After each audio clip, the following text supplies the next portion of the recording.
दुनिया में आने वालों को, अकीदतमंदों को, ब्यूरोक्रेट्स को, स्टूडेंट्स को, सहाफियों को, लोगों को, खास लोगों को, आम लोगों को कि क्यों भेजा गया,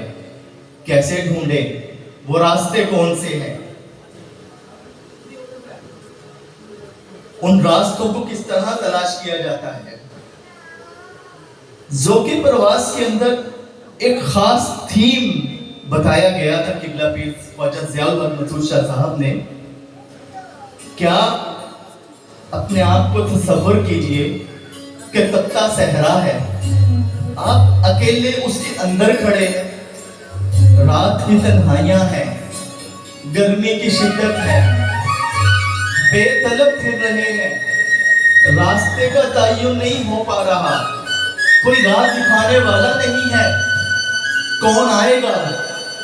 कौन हमें राह दिखाएगा। तब वो अकेला बंदा अल्लाह रब्बे कायनात से अपनी लो लगाता है कि बिखर गया हूँ, टूट गया हूँ, दलीलो रसवा हो गया हूँ, बेकरार हूँ, बेचैन हूँ, बेफैज हूँ, आ मेरी मदद को आ,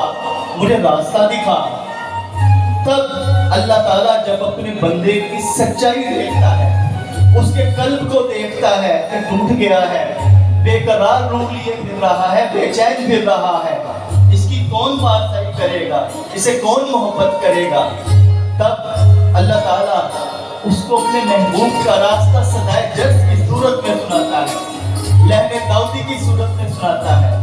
हल्की सी झनकार महसूस करता है, वो देखता है, कुछ सुनता है, कान धरता है किसी की तरफ, रात की तारीकियों में वो दूर कहीं थोड़ा सा जलता दिया देखता है, उसको समझने की कोशिश करता है,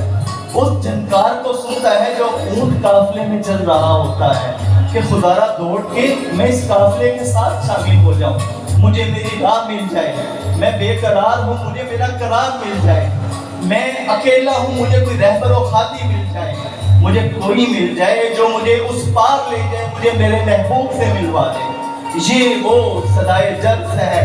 ये वो रहीले कारवां है, ये वो ज़ौक़े परवाज़ है जो हजूर मलंगी बाबा ने अता की है। किबला पीर ख्वाजा ज़ियाउल हक साहब 1000 बार फरमा चुके हैं, ये तमाम दीन जवान दर्स रूहानियत का फैज़ान है कि आज हमारी ये राहें यहाँ तक आ गई कि आज हम हजूर की बारगाह में ज़ौक़े परवाज़ से आगे सारे औलिया की तरफ चल रहे हैं कि औलिया कामिलीन के राज हमारे सामने आ सके कि किस तरह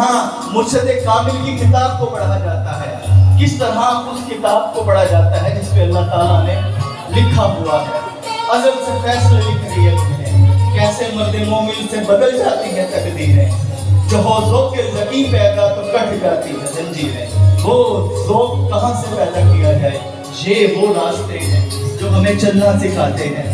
जब रात की तन्हाइयों में वो सालिक बेकरार फिरता है, अल्लाह को अपने बंदे पे तरस आता है, वो उसको देखता है, उसकी सच्ची तड़प को देखता है, बर्दाश्त करता है, वो चाहता है कि देख आ मेरी तरफ लौट, अपने मलाइका को कहता है ये देखो ना, ये वो है जिसे तुम कहते थे कि ये फसाद बर्पा करेगा, मैं कहता था कि मैं जानता हूँ ये क्या बर्पा करेगा, ये ऐसी क़यामत बर्पा करेगा जो क़यामत से पहले बढ़ के क़यामत होगी। ये वो ज़ौक़े परवाज़, ये वो मिशन है हज़ूर मलंगी बाबा की बारगाह अक़दस में कि आइए देखिए, समझिए सिलसिला मलंगिया की टर्मिनोलॉजीज़ को, सिलसिला मलंगिया के थीम को देखिए कि किस तरह सिलसिला मलंगिया अपने प्रोग्राम्स को लेके चल रहा है, वो हमारे अंदर डालना क्या चाहता है, इंजेक्ट क्या करना चाहता है। ये वो तालीमात हैं, वो तालीमात जो सदाए दर्स बन के, लहने दाऊदी बनकर एक सालिक के दिल पे आती हैं, वो तालीमात मुर्शिद कामिल की तालीमात होती हैं। अल्लाह ताला खुद बसूरत मुर्शिद कामिल मिल जाता है, क्योंकि वो फरमाता है कि जब बंदा मेरी तरफ बढ़ता है तो मैं उसे कत्ल कर देता हूँ। अब चूंकि खून बहा मुझ पे वाजिब है तो उसके बदले में मैं पूरा उसमें खुद सरायत कर जाता हूँ, आंख बन जाता हूँ, जुबान बन जाता हूँ, उसके हाथ बन जाता हूँ, पैर बन जाता हूँ, और फिर वो जो चाहता है वो करता है, जो मैं चाहता हूँ मैं उस पर अपनी मंशा छोड़ देता हूँ कि तुझे चाहा ना तू कर, तूने जो चाहा अब तू कर, क्योंकि तूने वो पहले किया जो मैं चाहता था, अब मेरी चाहते खत्म, अब तेरी चाहते। वो दर हकीकत उसकी नहीं, अल्लाह ही की चाहत है। کہ اللہ نے چاہا ہے کہ آج آپ سب یہاں رکیے اور دیکھیے کہ حضرت الملنگی بابا کا فیضان کس کس صورت میں بڑھ رہا ہے۔ وہ محبت مرشد میں غرق ہو کے صدائے جرس لہنے داؤدی وہ تسلسل کان کو لگاتا ہے۔ مرشد کہتا ہے کہ اللہ اس طرح ملے گا، وہ مرشد کی طرف اپنے کان لگاتا ہے کہ مرشد کہہ رہا ہے کہ اللہ اس طرح ملے گا، میں اس طرح کر لوں۔ وہ کہتے ہیں، مرشد فرماتا ہے کہ اپنے آپ کو اس طرح ڈال لو، اپنی زندگی کو اس طرح بدل لو، اپنے محبت کے انداز بدل لو، اپنے اندر سے بے قراریاں ختم کر دو، اپنے آپ کو اللہ پہ ڈیپینڈ کر دو، لوگوں کی چاپلوسیاں چھوڑ دو، اللہ کی طرف آؤ، دیکھو پھر کس طرح وہ تم میں سما جاتا ہے، پھر جو تم چاہو گے وہ کرے گا۔ آج اپنی چاہتے اس پہ چھوڑ دو، پھر دیکھو کہ وہ کل کس طرح آپ کے ساتھ کیا کچھ کرتا ہے۔ یہ وہ درس، یہ وہ ذوق پرواز کا مشن تھا جو آج اسرار اولیاء بن کے آپ سب کے سامنے ہے۔ وہ تعلیمات، وہ رحیل کارواں ہے کیا؟ آج آپ سب کے سامنے یہ راز اٹھیں گے، یہ پروگرام، یہ الفاظ، یہ سب کچھ، یہ بناوٹی نہیں، کہانیاں نہیں، یہ فیضان ہے سامنے کہ یہ حقیقت